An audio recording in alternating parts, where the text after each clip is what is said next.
నమస్తే. Welcome to our channel. ప్రస్తుతం మనతో సీనియర్ జర్నలిస్ట్ దాము బాలాజీ గారున్నారు. వారితో మాట్లాడదాం. సార్ నమస్తే సార్. నమస్తే.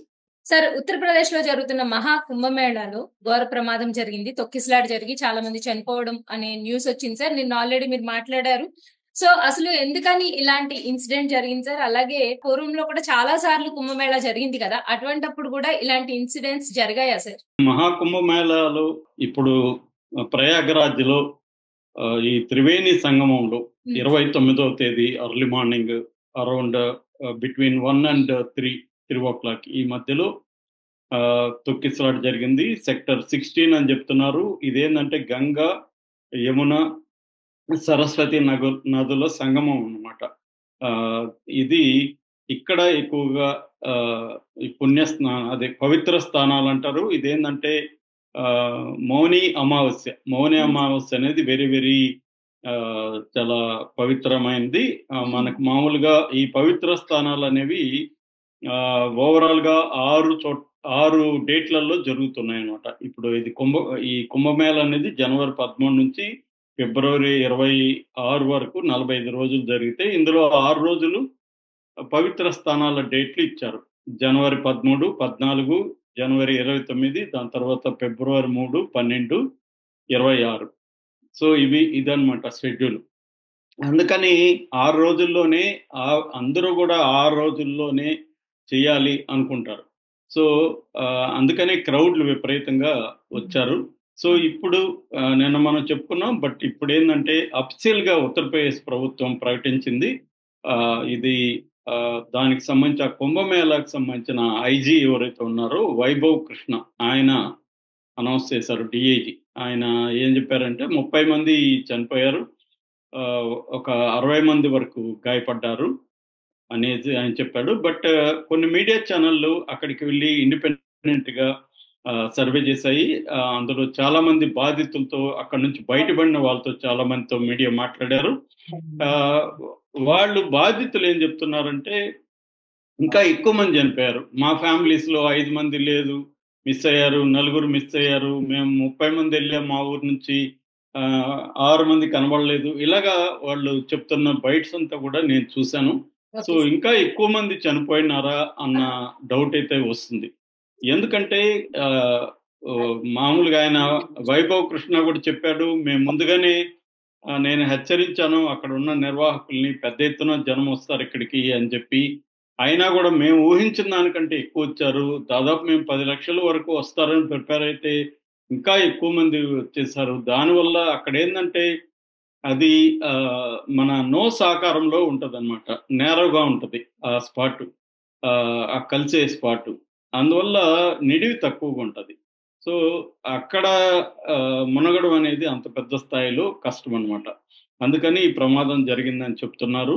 అయితే ఇంకా ఎక్కువ మంది చనిపోయినట్టుగానే మనకి రిపోర్ట్స్ అయితే వస్తున్నాయి. అయితే మీరడిగిన రెండో ప్రశ్న ఏందంటే ఇది కుంభమేళాలు ఎప్పటినుంచో జరుగుతున్నాయి గదా! ఇంతకు ముందు గూడా జరిగిందంటే ఖచ్చితంగా జరిగాయి. మనకి మామూలుగా 1927 తర్వాత 1950లో గూడా తొక్కిసలాటలు జరిగాయి. బట్ దానికి సంబంధించిన డేటా అయితే లేదు గానీ, స్వాతంత్రం వచ్చిన తర్వాత 1954లో అతిపెద్ద తొక్కిసలాట జరిగింది. చరిత్రలోనే అతిపెద్ద తొక్కిసలాట జరిగి 800 మంది చనిపోయారు.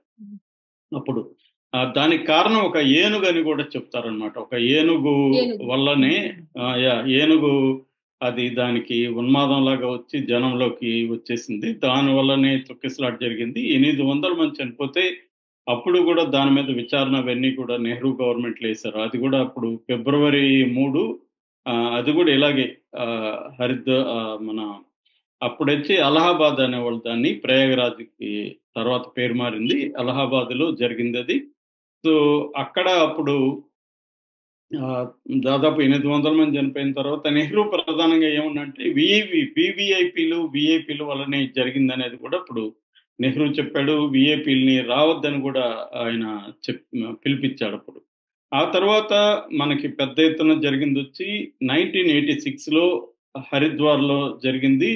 ఆహ్, ఆహ్, అప్పుడు గూడా 50 మంది చనిపోయారు. హరిద్వార్ 86లో. తర్వాత 92లో ఉజ్జయిని సింహ సింహస్థ కుంభమేళా అని పిలిచారు దాన్ని. ఈ సింహస్థ కుంభమేళాలో గూడా 50 మంది చనిపోయారు. అప్పుడు కూడా. దాని తర్వాత 2003లో నాసిక్‌లో జరిగింది. నాసిక్‌లో 30 మంది చనిపోయారు. 100 మందికి పైగా గాయపడ్డారు. అప్పుడు కొంతమంది సాధువులు వెండి నాణాలు ఫ్రీగా ఇచ్చారు. ఆ వెండి నాణాలు తీసుకోవడానికి వెళ్లి చనిపోయారన్నమాట. ఆ తర్వాత 2010లో హరిద్వార్‌లోనే 5 మంది చనిపోయారు. ఈ తొక్కిసలాటలో. దాని తర్వాత లేటెస్ట్ అంటే 2013లో ఆహ్, ఈ ప్రయాగ్‌రాజ్‌లో 36 మంది చనిపోయారు. 50 మంది వరకు గాయపడ్డారు.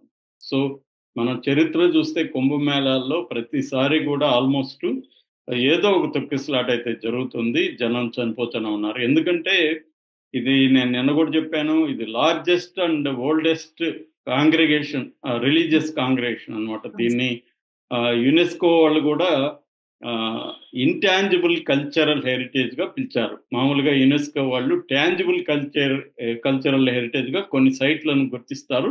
టాంజిబుల్ అంటే కంటికి కనబడే బిల్డింగ్స్ కానీ అట్లాంటివి. ఇది ఇంటాంజిబుల్ అంటే ఒకసారి వచ్చి వెళ్ళిపోయినా కూడా అదొక కల్చరల్ హెరిటేజ్‌గా యునెస్కో కూడా గుర్తించింది.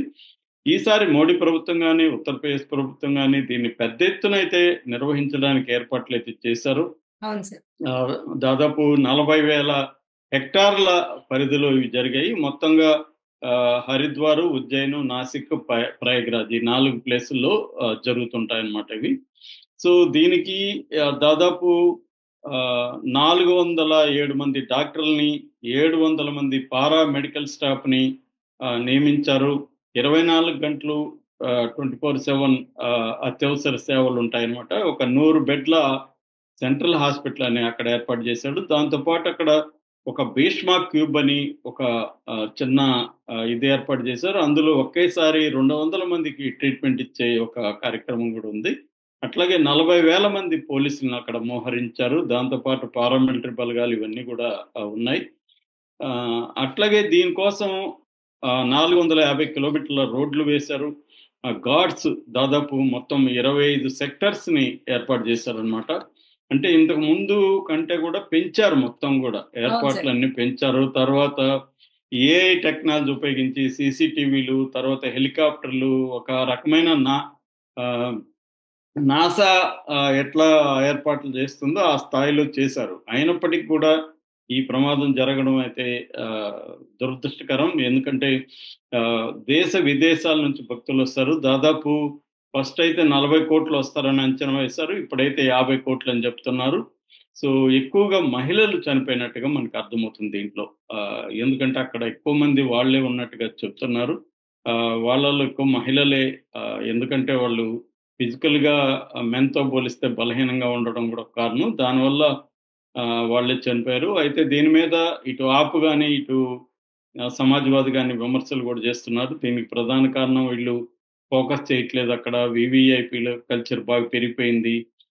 ఇక్కడ వీళ్ళంతా గూడా ఆహ్, యోగి గాని, మిగతా బీజేపీ నాయకులందరూ గూడా ఢిల్లీకొచ్చి ఇక్కడ చేస్తున్నారు. ఎలక్షన్‌లలో గాని అక్కడ కేంద్రీకరించట్లేదు.